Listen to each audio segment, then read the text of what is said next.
I want to take you through an example of a theft, and this particular example is the CoinLim exchange.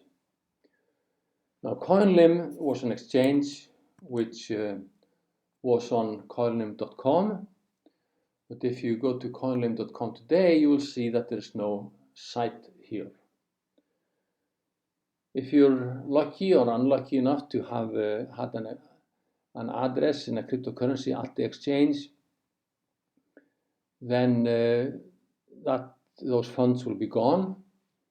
But they also allow you to look around and see whether you can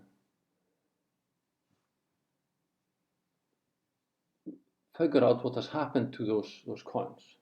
So here's a block explorer, and if you put your own wallet address into the block explorer, a wallet address from CoinLim, it will tell you that it was a part of a larger wallet.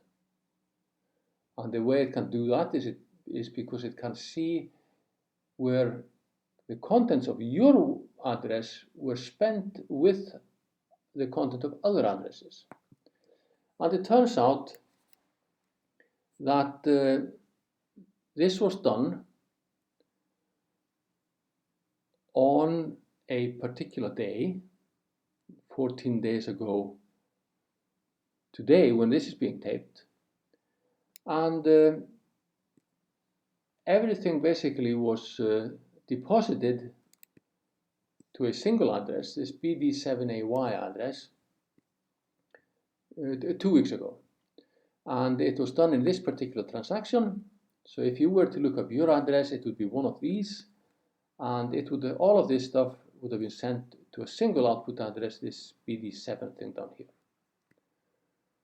And that's about it. There's nothing more you can really say about this, except all the funds are gone. And here's a slightly more detailed look at it. And it basically says this has not been redeemed yet. So if you look at the destination address now itself, it has 230 million smileys in this case. Now, you should in principle be able to do this with all other cryptocurrencies, but I'm using SmileyCoin. So it has received these 230 million in one transaction, and then it has been mining to it. These are the dividends that all rich addresses get. But nothing has been sent from the address yet. So the first question then is, can this be an address at another exchange? Did those perpetrators who stole these funds, did they send it to another exchange to sell these smileys? And the answer is no. The SmileyCoin is only on 2 other exchanges, South Exchange and P2P, B2B, and neither one of them, or rather both of them, say that this is not one of their addresses. So it has not been sent to the wallets at these exchanges. So presumably the perpetrators then have a SmileyCoin wallet somewhere where they stash this, and it would be of particular interest to monitor when they spend this. So how would we do that? Well, you get yourself a Linux machine, and then you figure out, how can I monitor the status of this address? And you can do this in a few different ways, but I'm going to show you an easy one. And it's based on, again, using a block explorer, not this block explorer, but a different one. And here's a different one, blocks.smileycoin. This one works just like chains, but we have some easier access to this one. And we can go in here and we can ask for an API interface, API access to it. And in fact, this is done by adding here /API, and then you add the address that you're interested in. And almost like this, but not quite, DDR like this. and then we get information about this address. So it says here, this address has this balance, nothing is unconfirmed, and it's these transactions that have deposited to it. And nothing has been sent from it.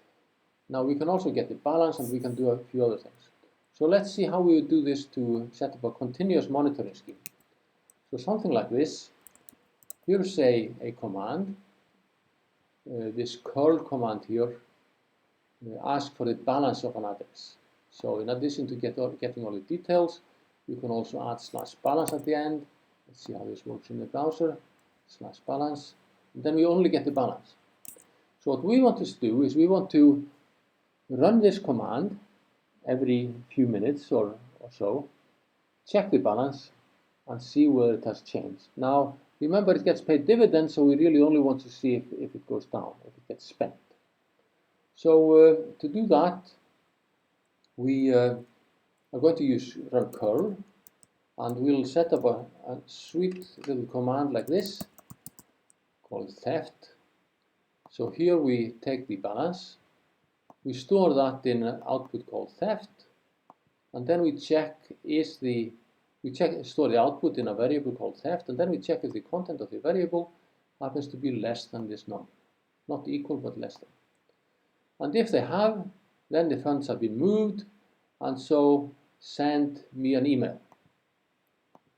So if we run this, you don't see anything on the screen, except possibly an error message which gets sent to the screen with this additional command here. But now we're going to wrap this into something which we can run automatically. So let's do